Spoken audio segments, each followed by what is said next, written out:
I'm upset.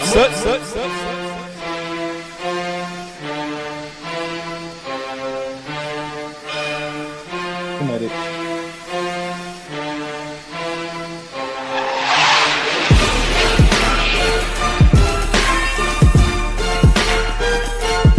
The Maniac.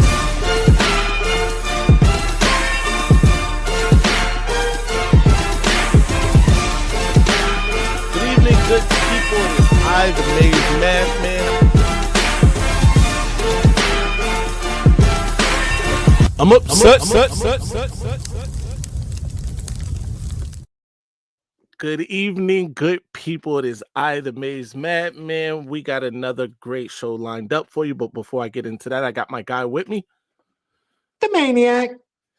And if you saw the thumbnail, you read the description, you know what we're here for. We got a Michigan legend joining us today. Mr. Chris Howard is here. With no further ado, Mr. Howard, how you doing? Man, I'm doing well, man. I appreciate that intro, man. Michigan legend. I don't know about that, but I'll take it. Michigan legend, man. This guy right here, national champ. I didn't even give you the full-throated national champion here. Led that national championship team in rushing yards. Absolute stud in his own right. Came from a powerhouse high school. Chris, thank you again for accepting the invitation to come on. We really appreciate it. How's your day going? Hey, man, listen, I'm in Atlanta. It's storming outside, but it's all good, man. So, you know, I'm above ground. I can't complain. The season is right around the corner, man, so I'm excited. Absolutely. I want to get it kicked off. Let's start early. You're from Louisiana. Great state of Louisiana. End up playing college football in the state of Michigan. Talk about your early upbringing, how you became, involved with football there in Louisiana. Yeah, man. So growing up, I come from an athletic family. My dad played sports. My mom played sports. I actually grew up in Kenner, Louisiana, which is right outside of New Orleans. And my parents both worked for the city of Kenner. And so they worked for the recreation department. And if you guys know anything about that, you have the Little League programs in every kind of subdivision. And so my parents were kind of like the supervisors for all of boys and girls sports. So my dad coached all the boys baseball and basketball. My mom coached volleyball and girls softball and track. So I kind of grew up in the park system. So playing sports, it wasn't like we was going to have an option. You was going to play sports no matter what. So I grew up, playing sports, ever since I could literally walk. And by the time fifth grade came around, I ended up getting a scholarship to go to John Curtis High School, which is in River Ridge, Louisiana. Put out a lot of D1 kids, always played for national championships, state championships. I think they got 30 state championships at this point. And it's one of those just well-rounded football programs. I shouldn't call it a football program because now they're great in basketball, girls basketball, boys basketball, boys baseball. So it's just a powerhouse school. So kind of growing up in that environment really prepared me for what I was going to experience at Michigan, because we were already in a D1 level program starting in the fifth grade. In the eighth grade, I was doing power cleans, doing Olympic lifts, snatches, all that kind of stuff. My strength and conditioning coach in the eighth grade ended up being a strength and conditioning coach for LSU and Tennessee. And the guys that came up from underneath him became strength and conditioning coach at Alabama, Florida State, and other places. Wow. So where we were doing Olympic lifts in eighth grade, most guys were just probably doing curls. Right. So we kind of came up in that system, man. So it's just been in my blood, man, ever since. Yeah, man.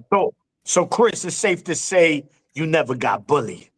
No, I got bullied, especially when I hit that ninth grade, man. Kind of like when your body starts to transform a little bit.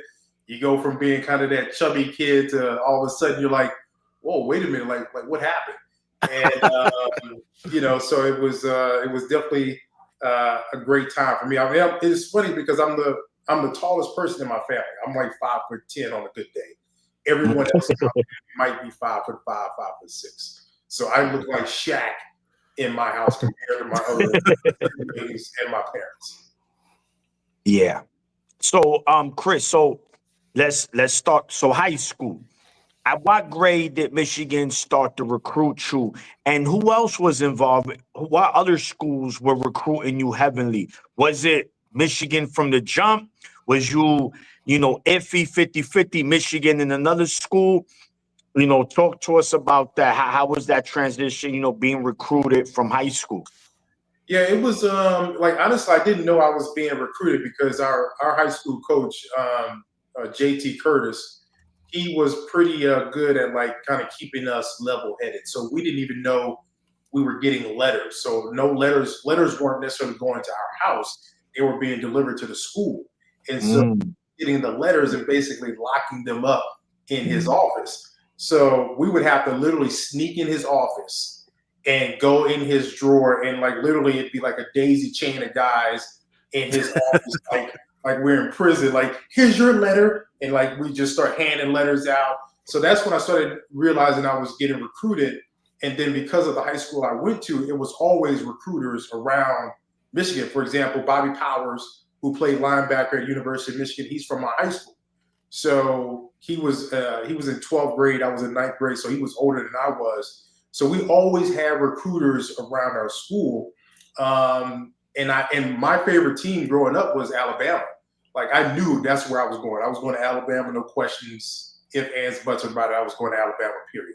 Especially when they played against, I think it was, I can't remember who they played in the Sugar Bowl, but they beat somebody. They beat Miami. Miami. It was Miami. Yeah. And I was like, oh yeah, I'm going there. That's where I'll be at. I had never seen a Michigan game. I didn't know anything about the Big Ten. Nothing. I thought any school that ended in state was a HBCU. I thought it was like Alton. Like, because growing up, we played on Saturdays. Right. We had Friday night games, and we also played on Saturdays. But Saturday we were at practice, so I didn't get a chance to see any really college football. So my college football knowledge came from the magazines that used to go out back in the day, right? So I knew nothing about Michigan football. I knew nothing about Ohio State, knew nothing about the Big Ten whatsoever. It was all SEC country.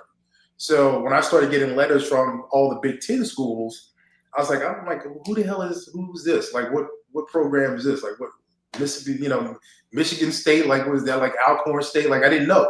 So once I started kind of like, doing more research and understanding who these schools were, and then of course Fred Jackson, the legendary football coach in Michigan. Definitely want to get into that. He reached out to me and started recruiting me heavy.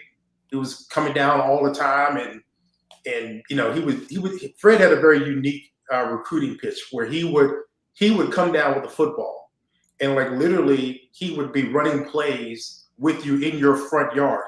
And so, of course, all the kids in the neighborhood, they're coming and watching and stuff like that. It just made you feel like you were like a neighborhood superstar. And of course, once Fred gets in touch with your parents, there's really a wrap after that, especially your mom, because Fred, he'll sweet talk your mom, and next thing you know, you're going to Michigan. I was being recruited by my 5 visits were Florida, Tennessee, UCLA, Michigan, and Notre Dame. So those were my top 5 schools. Alabama never even made it into the top 5. I remember the running back coach calling me. He was like pissed. He's like, I don't understand. Like, what did we do? I'm like, it was nothing. Like, this is just the way it turned out. Wow. Speaking, I definitely wanted to touch on Fred Jackson, but you already went there because I heard you refer to him once as like a silver tongue, especially when he's in there with the families. So that's great, man. Also, the difference in being recruited back then and now, right? Because you didn't have something like Huddle to put your recruiting film on. How was it that coaches were able to find talent, throughout the country? Man, you had to do it the old-fashioned way, dude. Like, you'd have to go take your game tape, go sit in the little room that we had with the VCR, the 2 VCRs stacked on top of each other. put it in there and hit those 2 buttons at the same time to record and put your like kids don't even know about that, but you had to that's what we had to do. And then of course you had to mail all your tape out. But I was fortunate because, again, going back to the program I played at, we were already kind of like on the national radar. We were one of those schools where you knew it was like, St. John Bosco or anybody else. Right. You knew those were the schools that you were going to go recruit at. So I was fortunate enough to be at a program that was already on a national stage. And then, of course, you had a couple of Parade All-American magazines, Gatorade Player of the Year, all those things were kind of still out there. A friend of mine sent me an article a few months ago, the Parade All-American parade list, and it was me, Chris Floyd, a couple other guys from Michigan, John Jensen, I think, was on there. And it was funny because Allen Iverson was on that same list as a quarterback.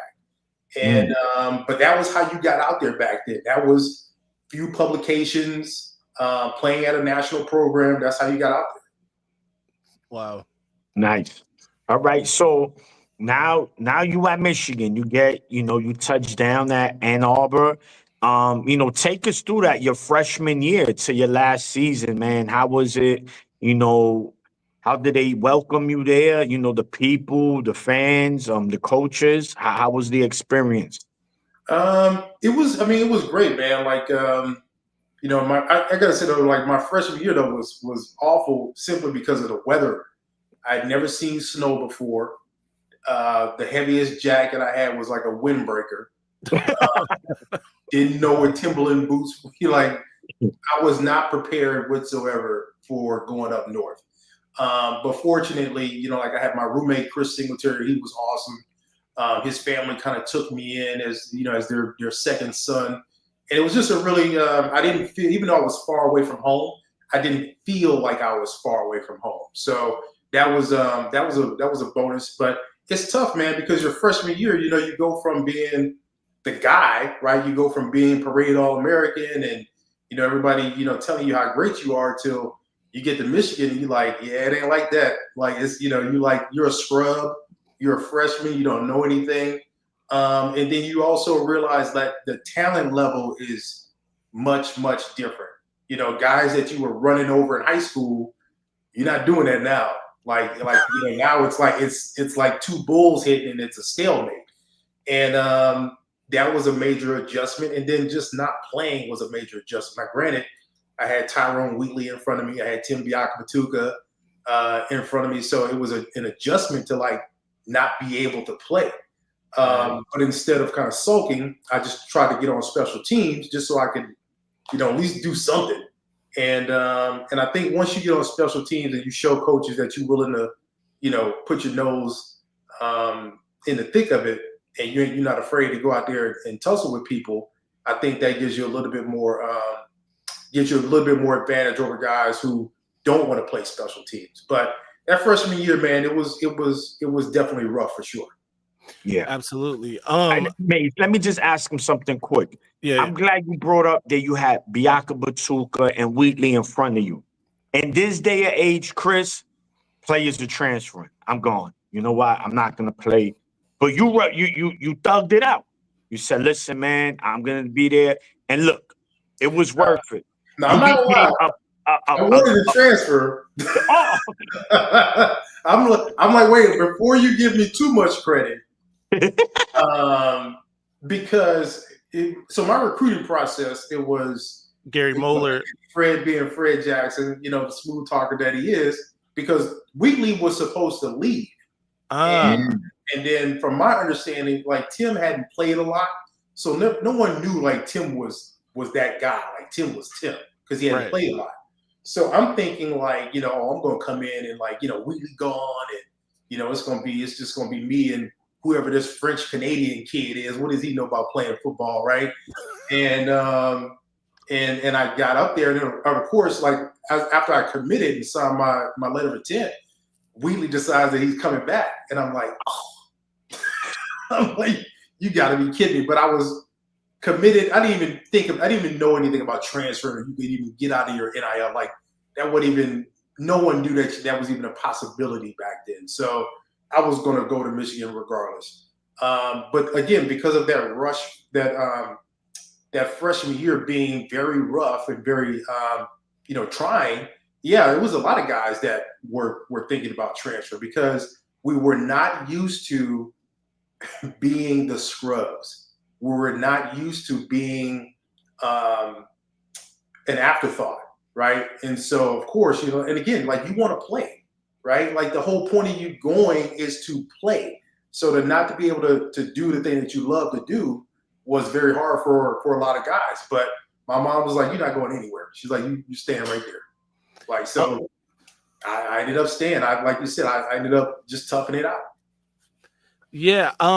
In that same vein, Chris, Gary Moeller would have been the coach at the time that you were recruited, right? Yeah. And obviously during your time there, unfortunately he left, or fortunately, depending on who you ask. But Right. unfortunately for you, being the guy that he recruited, right?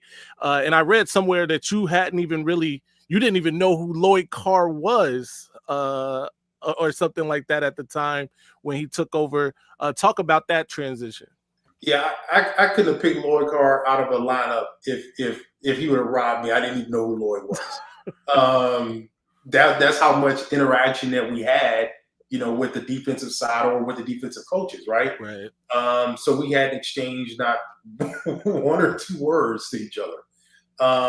But when you're a freshman, it's kind of like you're seen and not heard anyway. So it's not like you have an opinion that anyone's going to take serious anyway. So, but Lloyd, was really intent on earning the respect of the players because, Lloyd was not everybody's, and when I would say everybody, the program, people in the program, right? I think some people wanted, I can't remember the guy that went to Colorado, the coach at Colorado, became a legendary coach at Colorado. I think McCartney, I think it was. Yeah. They wanted him to kind of come back and kind of take over the program because of his Michigan ties. So Lloyd was never really everyone's top choice to begin with. But we believed in him, right? And he endeared himself to the players, and he really became kind of like a player's coach. And that's kind of where our relationship kind of grew from there, because now he's not just a defensive backs coach. He's not just a secondary coach. He's not just a defense coordinator. He has to be coach to everyone. He has to be everything to everybody. So that's what he became to all of us. Absolutely. One more thing before you go, Maniac. Speaking of that, right, in your time there as a freshman, I believe you got to see Tai Law. Was Tai Law still there your freshman season, right? Yep. And of course, by the time you guys win the national championship, there's a certain Heisman Trophy winner on that team. Talk about the difference in seeing those two guys in practice, if there is any difference between them in the way they approach the game and obviously on the field. Yeah, man, Tai was a technician, man. Like Tai Law was just one of those just naturally gifted dudes who just had really good technique, very confident. I mean, he was just a natural corner. And Wood was a natural athlete.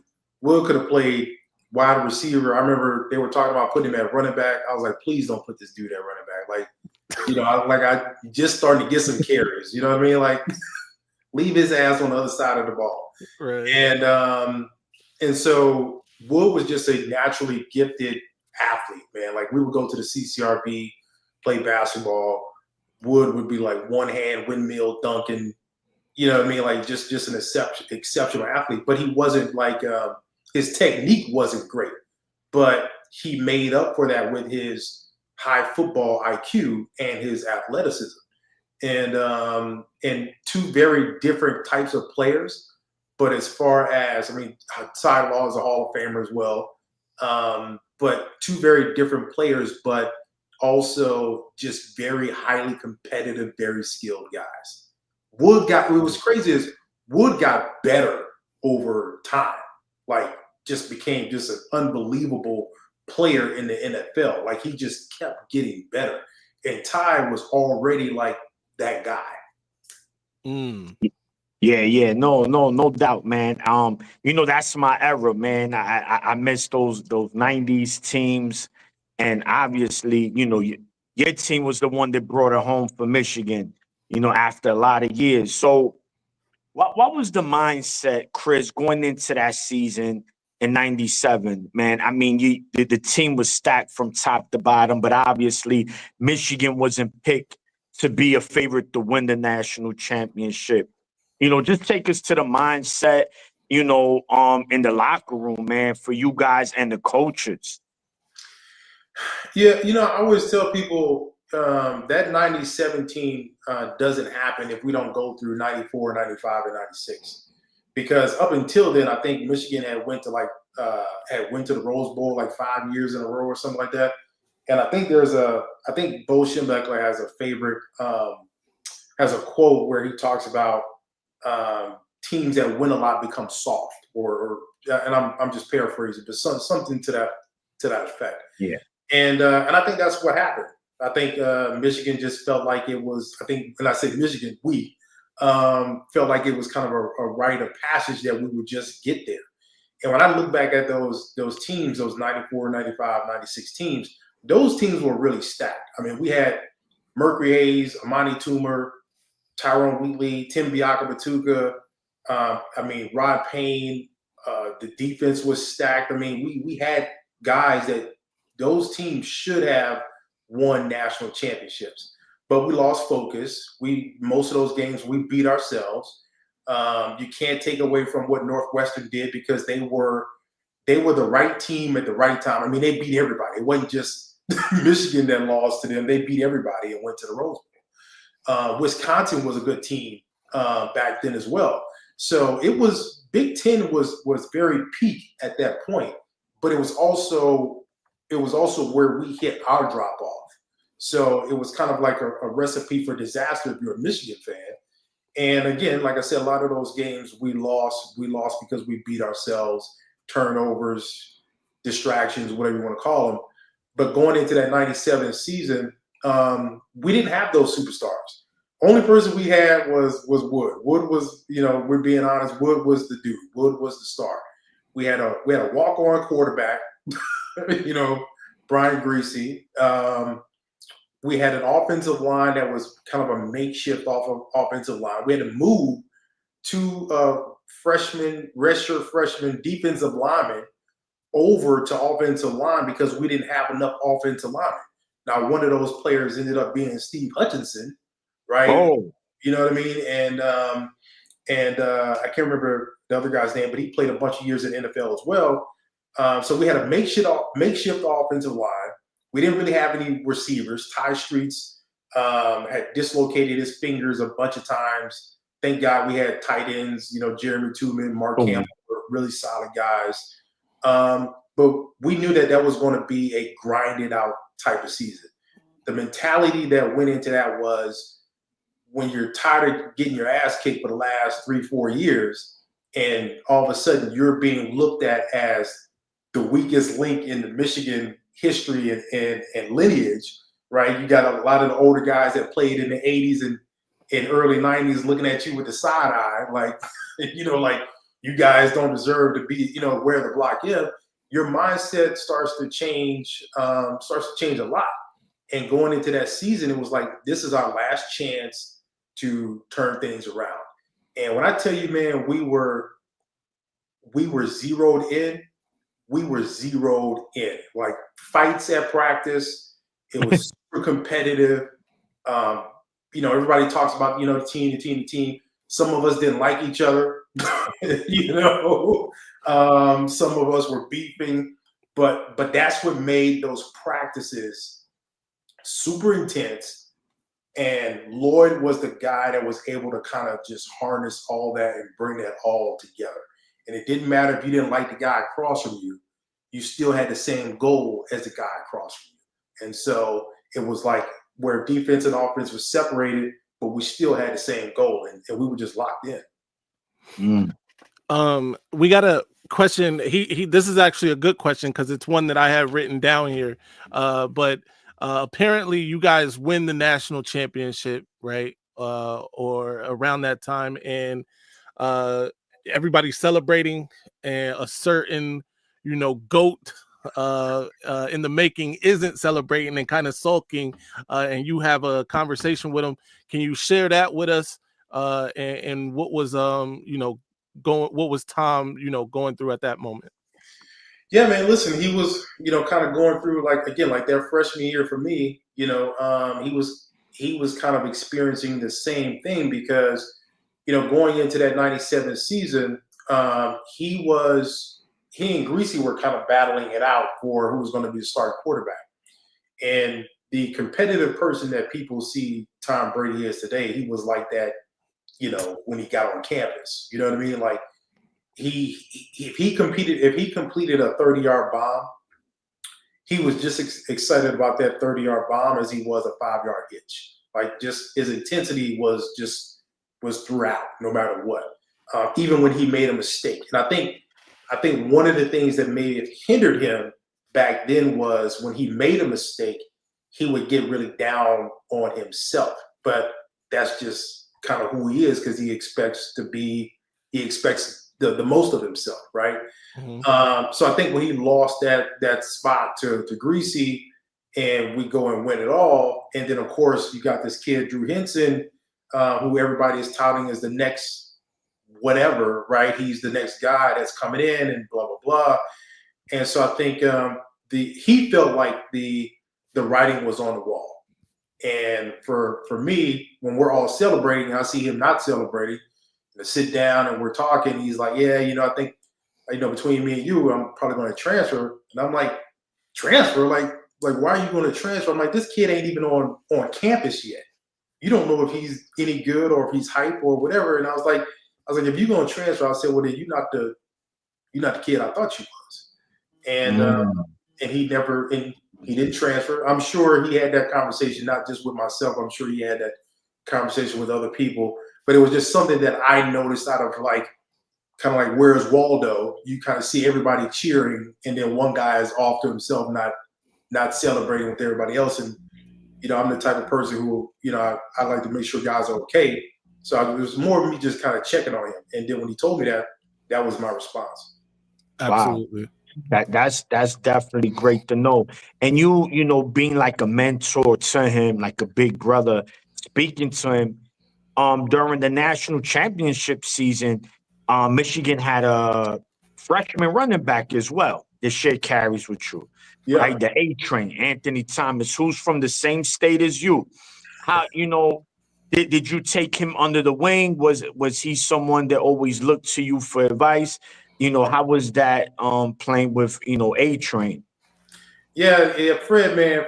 That's another Fred Jackson thing right there, man. Like Again, and then that's the thing about the times now where, everything is in the media. So I don't know who Michigan is recruiting. I don't know what kid is coming in until they on campus, right? And of course, Fred's not telling you anything. And so all of a sudden I'm at the football building and Fred's like, yeah, I got this kid coming in from Louisiana. He plays running back. He's going to stay with you this summer. I was like, okay, that's fine because James Hall is also from Louisiana, and James, when he came up to campus, he stayed with us during the summer, and so it was just kind of like this natural pay it forward thing because Tim Biakbatuga took me under his wing when I got there. Him and Tyrone Wheatley, who I'm still close to both those guys to this day, took me under their wing when I got here. So it's only natural that I continue to kind of do the same thing with guys that are coming up. Because as much as, we want to be the guy, it's still all about Michigan, and you still want to see your school do well long after you're gone. And Anthony was going to be that guy. So Anthony stayed with me during the summer. We worked out together, showed him the ropes. I'll tell you a funny story. So we were at practice, and I always knew Anthony was faster than me. And I'm sure he knew he was faster than me. So he challenged me. We had a practice, and he wanted to run hundreds after the practice. And so he said, man, let's run some hundreds after practice. I knew what he wanted to do. He wanted to show coaches that he was faster than me. I'm like, I ain't gonna be no punk. And like, I know he's gonna beat me, but I ain't gonna be no punk. So we race, and of course, like he smokes me. But at the end of the day, I'm still the vet. I know the playbook, so I always had that edge. Right. All right. Let's talk a little bit about the times today, right? Obviously, you came around. By the way, you came right on the heels of. I mean, it was a good time at Michigan, right on the heels of the Fab Five, right? Is when you get on campus. We know famously with that documentary that came out how they felt about, not being compensated, if you will, for their likeness and things like that. We're in the era now where kids can get paid, if you will, with name, image, and likeness. At that time, did you ever foresee this moment, number one? And then number two, do you think that name, image, and likeness helps going forward in terms of like kids and their, does loyalty matter? Let me say that, right? Or is it more about, and by the way, we're not disparaging anybody for getting a bag, if you will, but is it more about the money, and does that diminish the product in the end?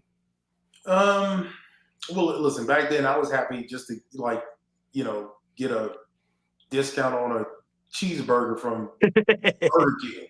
Like that Right. that was a come up for me. But today, like I think we have to look at it. The NCAA, college sports in general, has always been about one thing. It has never been about the student athlete. It's always been about money. It's always been about generating money.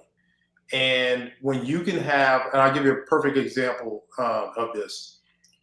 When you go on campus in Michigan, you go to a game, there's frat houses lined up on every street. How much money do you think they make selling parking spots? We know personally from our spring game experience, right? $40, $50 a spot or whatever it is. Think of the revenue that sports generates for businesses, restaurants, everything that's happening on campus is generating money off of the backs, off of the labor of student athletes. So why shouldn't they be compensated for their labor, right? Now, the NCAA messed up because they created this notion of it's a slippery slope if we pay athletes. Well, now it's a damn avalanche, right? You had an opportunity to put rules in place years ago. And years ago, I was saying that what the NCAA should have done was, if you put $100,000 into an account for a student athlete, but he can't touch it until he graduates, right? Kids would have jumped at that. That would have been a great step. That would have been a great first step, right? It's never going to be perfect. But if you would have done this 10, 15 years ago when Ed O'Bannon and everybody else was talking about this stuff, think of the rules and legislation that we would have in place now instead of the chaos that we have now. Because right now what we have is the wild west because we decided to kick the can down the road 10, 15, 20 years ago. So I'm not upset when kids are getting the bag, because that's not stopping coaches from getting the bag. I mean, how many times have we seen college coaches say, I love it here, my family loves here, we're going to be here forever. Meanwhile, their agent is negotiating a deal during that press conference, and next thing you know, they're in Oregon or they're in Florida State somewhere. Like, well, wait a minute. USC, Lincoln Riley. Yeah, you just said you love it here, right? So, we can't hold these kids to the same standard, because at the end of the day, they're only doing what the rules allow them to do, right? So this is not like anyone's cheating or taking advantage of the system. This is the system because the adults in the room decided not to be adults, and here is where we are today. So it's not so much about loyalty, because I mean, we got to be honest. Like, I mean, how if you can't play today or tomorrow, something happens to you today or tomorrow, Right. at the end of the day, the coach's job is dependent on how you perform. If you don't perform, that coach is now looking to replace you. He's looking to replace you every single year. We're being real. I mean, that's why you're being. Your replacement is being recruited the moment you sign your NIL. Your replacement is being recruited. So there is no necessarily loyalty, and I think the blinders are now coming off, that we understand that this is a business. It's always been a business. Always, Yep. They go ahead. Kinetic. I'm sorry, not Kinetic. Maniac. Really fast. Yeah. I just wanted to add something, because I remember somebody brought this up years ago about somebody like Coach K, the basketball coach for Duke, who would sign, a multi-million-dollar contract with Nike. And that Nike was visible on those players that weren't getting any money. That's just an add-on to what you're talking about. Like, these coaches are signing those types of deals, while the student athlete back then wasn't receiving anything, at least, legally, if you will. But go ahead, Maniac.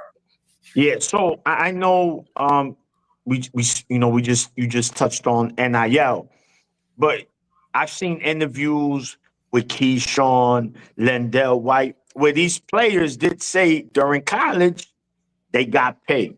This is pre-NIL. I mean, you don't have to mention names, but friends from other schools, even guys in Michigan, were players getting paid under the table that that you're aware of? Listen, I wish I could say yeah, because I know I wasn't. I was like, listen, man, this is a true story. And me and a couple of my roommates was talking about this stuff the other day. Like, there would be times where we didn't have enough money to not just pay rent, but we didn't have enough money to pay like our electricity bill. So we would heat up our apartment by leaving the stove on, the door open to heat up our apartment. So I can honestly say I wasn't getting paid, or otherwise my bills would have been paid. So I can't speak for everyone, but I'd like to think that, I would like to think I would have been approached to be like, hey, Chris, let me kick you some money underneath the table, but I was not. But benefits comes in different ways, right? Like, if you go to a restaurant and someone decides to say, hey, don't worry about it, we got this meal or whatever. Benefits comes in different ways. But when you talk about like what they were giving out at like USC, like $75,000, $100,000 here, we didn't have enough people on our team to warrant that kind of money. First of all, the only person who was a superstar was Charles. Anybody giving us that kind of money, that would have been a wasted investment, because we were not the guys. No doubt. We got another question. Shout out to my guy G Boulder. He says, from wanting to transfer as a freshman to winning the Hula Bowl MVP, describe that feeling. Very, very surreal, because like I said, when you come out of high school and you're ranked, one of the top running backs in the country, and you're on magazines and you're on everybody's list and stuff like that, I mean, you really start to think that you're doesn't stink, right? You think you're the guy. And college and NFL is the ultimate ego checker, right? And will definitely put things in perspective for you. So for me, my freshman year, I didn't play that much. My sophomore year was even worse. And then Clarence Williams came in. He had an unbelievable freshman year. He actually ended up passing me on the depth chart. He was actually the starter going into my junior year.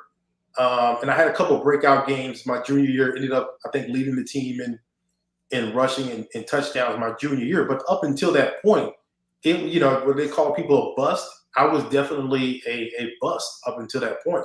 So to go from that to winning the national championship, being invited to the Hula Bowl, winning an MVP at the Hula Bowl, getting a invite to the combine, getting drafted, for me that was vindication. That was a dream come true. I could not have asked for a better career than what I had. Absolutely. I know other people in the chat have questions. We're gonna get to you, I promise. And Chris, we're not gonna keep you for all night. I know you're a busy man. But another thing that I wanted to touch on, I want to go back just a little bit. Your high school coach, is he still coaching? Still coaching, man. All right. Is the school named after him? Yes. That is insane, by the way. I was looking at some of the stats there. It's named after his father. Okay. JT Curtis Jr. Okay. But JT Curtis Sr., who passed away years ago, he's the one who started the school. And then, like I said, again, Bobby Powers, who played at Michigan, he went there. Michael Stonebreaker, who was one of the big-time linebackers that played at Notre Dame back in the day, he went there. Like, we put a lot of guys into D1 schools. So, but yeah, it was named after his dad, man. It's a long line, and they got 5 other Curtises right behind him. That's insane. I was looking at the championships, and like there's a period from the 80s through the 90s where it's like every year you guys are winning the state championship. Okay, now back, because I just wanted to get that. I thought that was crazy, cool that the coach had the school named after him, but obviously it's his father. Moving forward though, Chris, your college career is over, right? Hulu Bowl MVP. You get drafted by the Denver Broncos, I believe, in the 5th round. The pro career doesn't quite go the way that you may have wanted, but talk to us about that experience, right? Because you talked about going to college and being at the bottom, right? When you get to that next level, is it the same kind of feeling? What is that like? Yeah, it was. So when I got drafted to the Broncos, it was the running back room was obviously Terrell Davis, a guy named Vaughn Hebron, and a couple other guys. I can't really. One of them is actually a head coach now. I can't think of the names, but they were older veteran guys, right? They'd already been in the league like 8-9 years or something like that. But that's kind of like how Shanahan really liked to build his teams with veterans. But it was surreal because John Elway was still playing, and then of course I was there with Greasy. Greasy got drafted in the 3rd round. I got drafted in the 5th round. So it was cool to kind of have, my college quarterback being there as well. But it was definitely it's like playing with grown men. Like when you go from high school to college, you're like, oh my God, like these guys are grown men. But then you go from college to the NFL, and it's like, no, these are like your daddy's grown men. Like these guys got kids, they got bills to pay, they got mortgages, like, these are like grown men. And you realize like just the level of maturity that is just very different. Business is very different at that level. And my time in Denver started off great until I ended up getting injured. I think it was the last week of camp, and I ended up blowing out my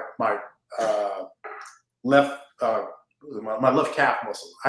What ended up happening was I was not hydrating properly, and of course, when you're in the altitudes up in Denver, I lost like 10 pounds of water weight in one practice. Wow. And for whatever reason, I was sweating. I was sweating profusely, but then I stopped sweating.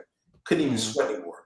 And I started cramping at the end of practice. And so I decided to go get in the pool for whatever reason and caught a full body cramp for about 45 minutes. I took like 6 or 7 IV bags to finally like the tension to release. But then we went out and practiced the next day. That's when I tore my left calf. And so that kept me out of practice for quite some time.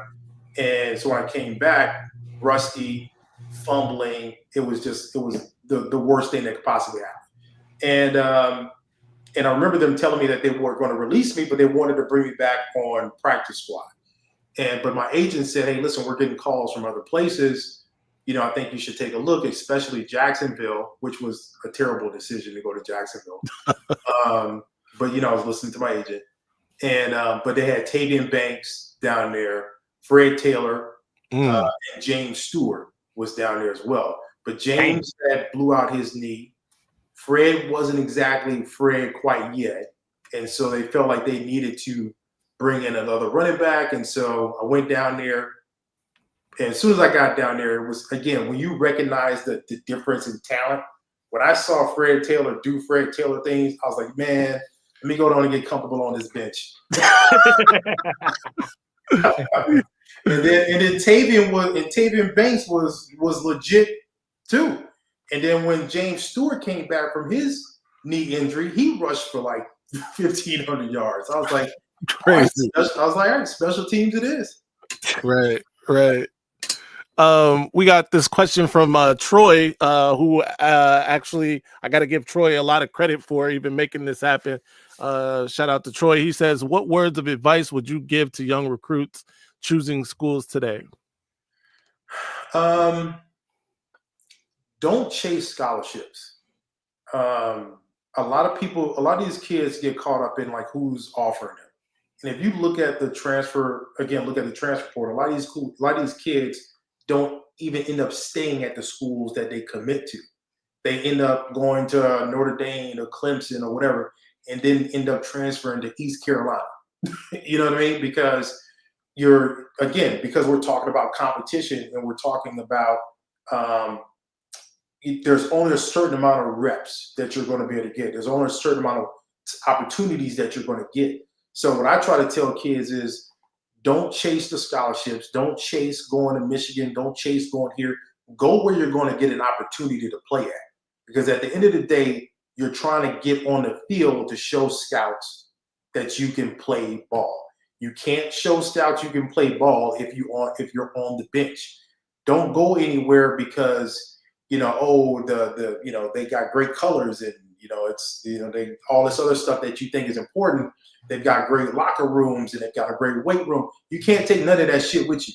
So you know what I mean? So don't get caught up in the glamour and the glitz of everything because you're only going to be there for 3-4 years anyway. Go somewhere where you know you're going to get an opportunity. Go somewhere where you know that they have your major, where you know you're going to get the degree, the education. But don't go chasing this belief that, because you go to this school that absolutely means something. Because in the NFL, I was playing with dudes that went to South Alabama. I didn't even know they had a South Alabama university. And they were just as good, right? You know what I mean? Like guys that went to small schools that I've never heard of were in the league 10, 11 years.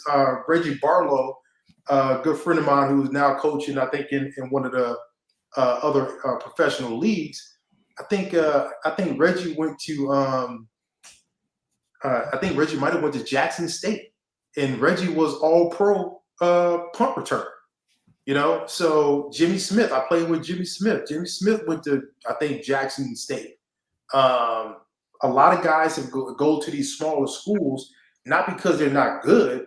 It could be because of grades. It could be for 1,000 reasons. Just go where you're going to get the opportunity to shine at. Absolutely. Go ahead, Maniac. Before you go, I'm sorry, I'm not going to ask the question. Just got to say this. We're going to be wrapping this up soon. I'm going to give 4 lucky people, one question to ask Mr. Howard. But go ahead, Maniac. Yeah. So, Chris, how would you be open to coaching college if the opportunity was to arise? Absolutely not. I choke one of these kids, man. And it's funny because like my wife, she's like, you should coach. I'm like, no, because the game has changed a lot. There's so much that it's not just X's and O's anymore, right? It is truly a chess versus checkers game. And the amount of hours that it takes to hone this coaching craft, because trust me, it's a craft. The hours that it takes to become a coach is I can't even put it into words, but I wouldn't be surprised. I would look at the divorce rate amongst coaches because you're never home.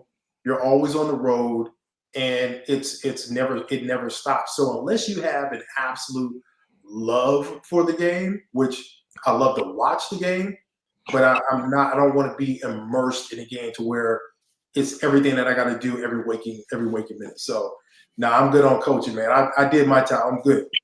Absolutely. We got a special guest here. This is my guy West Quad Adams House. That might look familiar to you, but he was actually a walk-on at Michigan the year after you left. Go ahead, WQ. What up, though, Chris? 1 degree of separation. Chris Singletary is my cousin through marriage, so I met you once at the apartments that y'all stayed at. I don't know. I remember. I know T. Hen was there. Yeah. And and somebody had a navigator. That's all I can tell you about it. Okay. That sounds about right. That sounds about right. So, okay, quick question. What was your favorite place to eat on campus? Oh man. For me, it's Blimpie Burger. You know what's funny is I don't think I ever ate at Blimpie Burger. Oh man, you missed out. They would disrespect you and everything. Yeah, I think for me, man, it would probably be maybe Cottage Inn. Oh, Cottage Inn, that's another one, man. The clam chowder, man.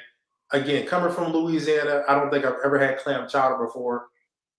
It's gumbo. It ain't clam chowder. We don't eat it. No, I'm already knowing. And so when I got turned on to clam chowder, man, that was a wrap. I was like, yo, I can't get any gumbo, but I can get some clam chowder. Man, I just left New Orleans. Will I tell you, if I lived down there, I had my hand on that line, but it wouldn't be no defensive back no more. I would be a lineman. That's right. No doubt. Right. West Quad, I can't believe you got up here and asked the food question. No, I'm joking, man. You might not. We gotta move on, though. Hey, appreciate it, man. No problem, man. Dom, the Dom father, you are next, sir. What's your question for Chris? Thank you for having me up, Maze and Maniac. Chris, what a pleasure to interact with you. I remember back in the day, I was living in New Jersey, and Michigan football was like all I had to lift my spirits. And those days were very rewarding. I'd like to take you back to 1996. If you could tell us a little bit about the 21-ranked University of Michigan beating number 2 Ohio State 13-9. If you could tell us a little bit about that and take us back, because we're loving the days we're experiencing nowadays against Ohio State, and we're hoping it's going to continue for a little bit longer. But back then, man, those were special. Yeah, that was it's funny because that game comes on YouTube, on ESPN, on Big Ten, like all the time. Like literally, I think maybe 2 weeks ago, my sister texted me and she's like, "Guess what I'm watching?" And she sent like a screenshot of the game that was on. And that 96, and like we were talking before, 97 doesn't happen without 94, 95, and 96 happening. Again, those were letdown seasons. Those were seasons that we beat ourselves. We underachieved, grossly underachieved, and we had too many distractions. And but the one thing that we always had to look forward to, we knew that we could throw a monkey wrench into Ohio State's plans. That was the one thing we knew that we could hang our hat on to, because we could always mess it up for them. Like, we don't have anything to play for. It sucks for us, but we can make it even worse for you guys. And going into that season, I got to credit our captain, Rob Payne, because he got us emotionally together, not just the players, but the coaches as well. And Rod was very vocal. Rod was very, and let's just put it, he was vocal about that game. And so he got us already prepared for that game. And it was tough because a lot of things were not working early on because, again, that was a very good Ohio State defense with Katzenmoyer and Mike Vrabel and Belisarius, whatever his name is. They had a really good defense. So we didn't get a lot of good things going on. And again, we had Dreisbach got hurt, Greasy came in, hit Yes. streets on a slant. And then once that happened, it was like you could feel the Yes. shit in the stadium. And you could feel the buttholes puckering up real tight in the stadium. And I think what's great about that game is if you ever watch that game online on YouTube, the pan of the Ohio State players' faces is absolutely priceless. Because the look of oh shit on everybody's face is to die for if you go and watch it. But you could feel the shift from them and you can feel the shift in us. And it was like we knew that we could beat this team because we knew what our game plan was. And we knew that against us, they were going to play a certain style of football. And we knew that our style of football matched up great for what they were going to try to do. It's very true. It was a wonderful time, and I'll leave you on this. Thank you guys for having me up. But you had mentioned some shortcomings at the beginning, and I grew up outside of Pittsburgh, Steubenville, Ohio. So my dad made me a Steelers fan, and nothing was more Cordell Stewart in that pass from Colorado, and then he's on the Steelers. I got to root for the guy now. Come on. Thank you very much. Man. Thank you. The Dom father, he's in witness protection now. Actually, no, I'm joking. He's not. Lynch, you are the last person. What's your question for Chris? So you first of all, it's glad that you came on the Maze Madman show. We appreciate you being here.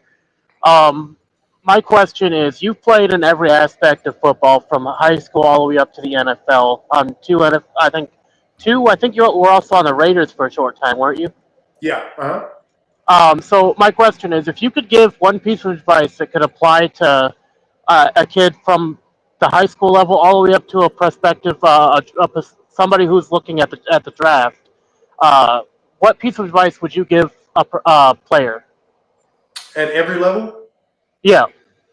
For high school, I think I think I would go back to the point of going where don't chase scholarships. Don't chase the offer, chase the opportunity. And by that, I mean the opportunity to play. Examine the depth charts. Understand where you fit in. Especially understand fit. Does that system fit you? Because if it doesn't, they're not going to change that system to fit you. So you have to find somewhere that fits you culturally, and you have to find somewhere that fits what your skill sets is. And sometimes that may mean going to a smaller school, a school that's not necessarily a bigger school, but it gives you the opportunity to get on the field earlier and play often and put up numbers and put up tape for scouts to view.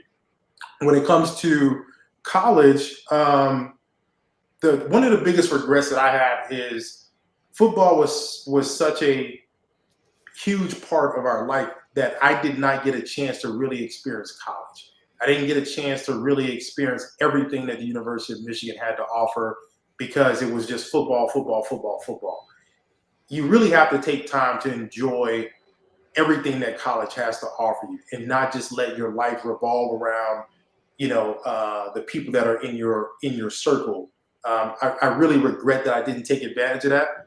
But from a football perspective for college,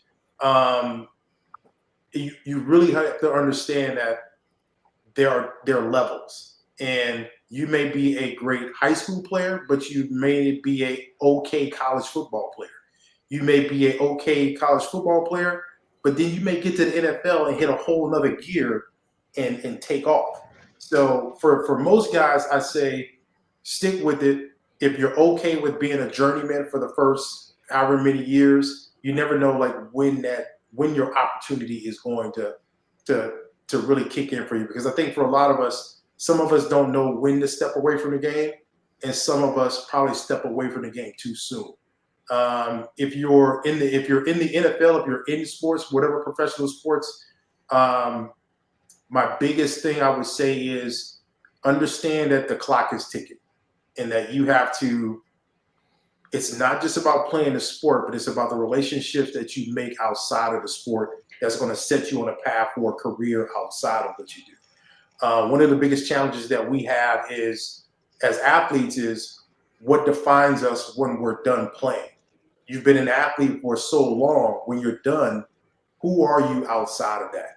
And it's better to start thinking about those things while you're playing as opposed to after you're done. Because after you're done, you're already behind. That resume looks real thin when you're done playing, and all you can fill out is Jacksonville running back, Denver Bronco running back. You know what I mean? So you have to really start thinking about those things while you're playing, not after. Absolutely.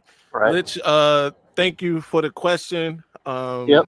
We're gonna drop you down. Look, Chris, we just need you for like 2 more minutes. All right. Yeah, we got this new thing that we want to test out. It's called the 2-minute drill. Basically, myself, Maniac, gonna give you yes or no questions. You let us know in rapid fire succession. Let me get this banner up. I made this myself. It's not exactly the best thing because it shows 2 1-minute intervals, but whatever. Let's go. 2-minute drill. You see it there? Maniac, go ahead. Chris, Ohio State, do they suck? Yes or no? Yes. It was easy. Show's Yeah, over. yeah. All right. No, all right. We're going to start it off. Yeah. All right. Okay. 1997 Michigan national championship team versus 2023 Michigan national championship team. Who wins? Damn. You know what? I think the 2023 team wins. No doubt. I mean, listen, man, they have protein shakes, they got saunas, they got treatment. We ain't have none of that shit. That's a fact. Go ahead, Maniac. Does Michigan make the playoffs this season, Chris? I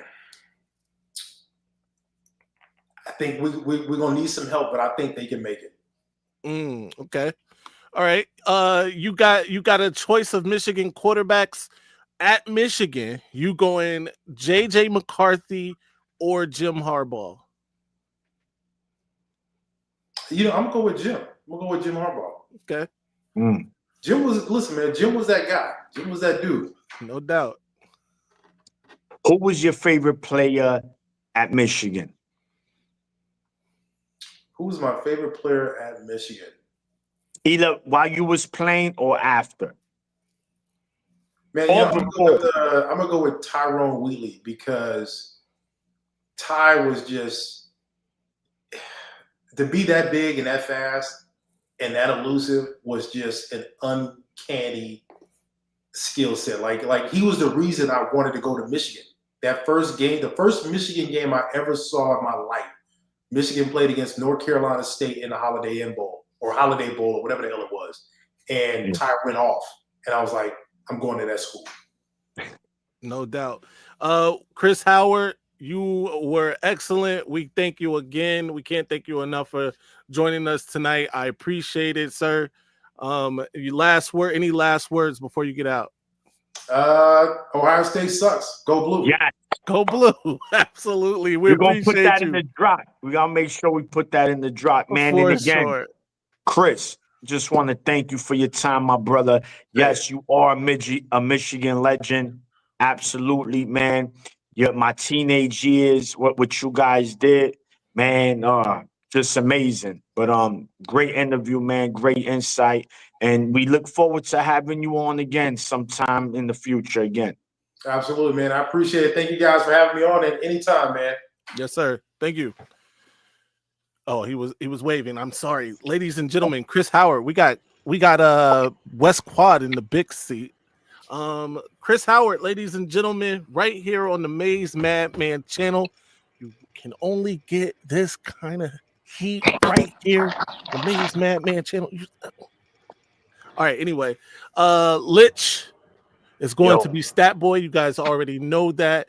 Start of the season, week 1. Expect Lich to correct our wrongs and all of that. Of course, West Quad, you get up here. You ask the food question. Hey, man, my bad. Listen,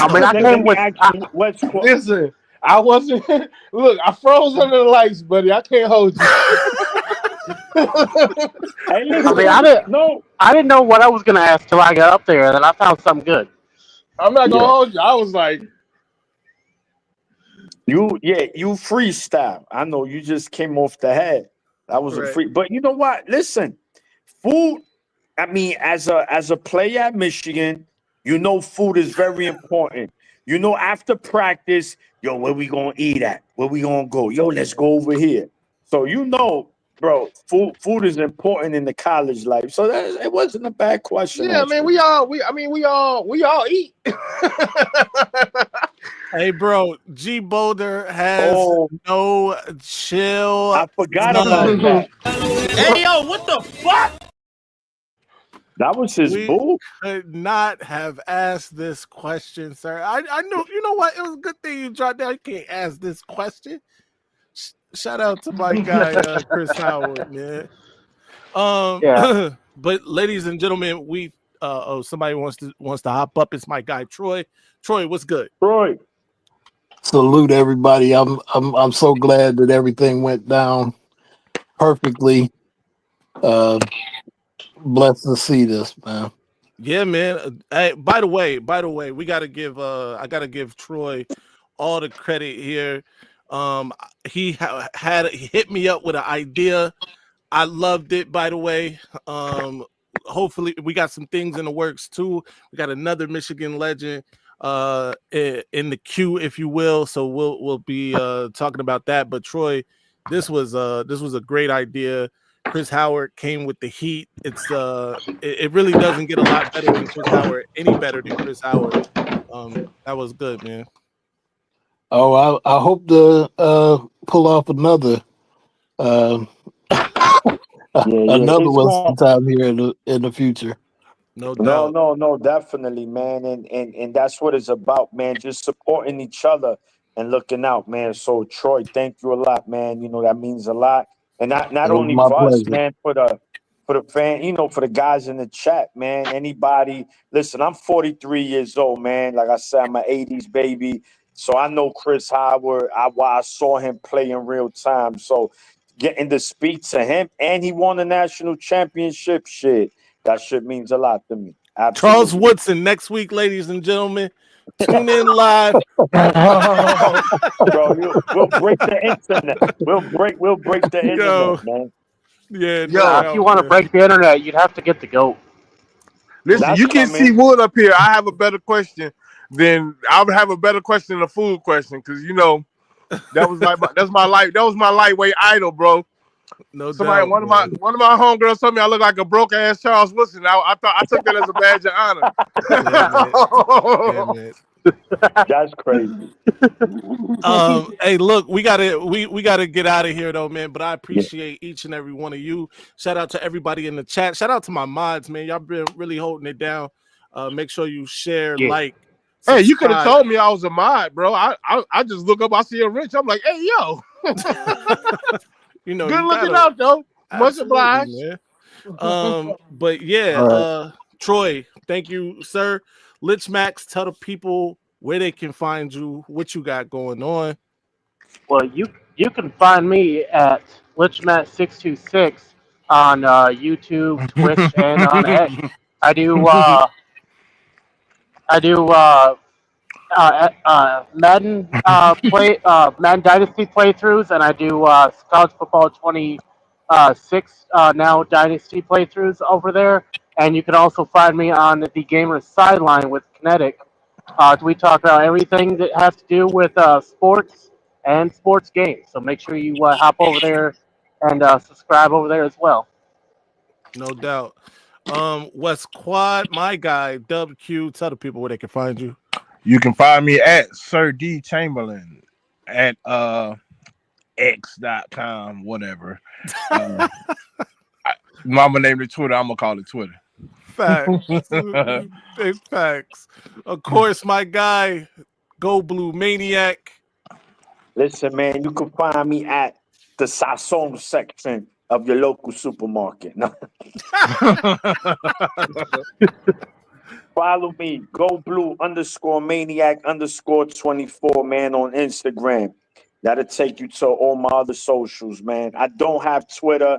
I try to get on Twitter. I done. Listen, man, I'm not gonna even get into it. But anyway. No doubt. And of course, follow me everywhere at Maze Mad Man. Until next time, you know the slogan. Stay angry, my friends. Everybody. Go Blue. I'm upset. Man. Oh, my bad. What's I'm going on, upset. man? Damn, bro. I'm upset. Ladies and gentlemen, this might be our best season ever. My ratings, they're about to go through the roof. All right, now I'ma calm down. So I just don't get that all that maze and that lock and all that fuck. I just don't get it, son. And how the Shutting the damn live down. Good night, everybody.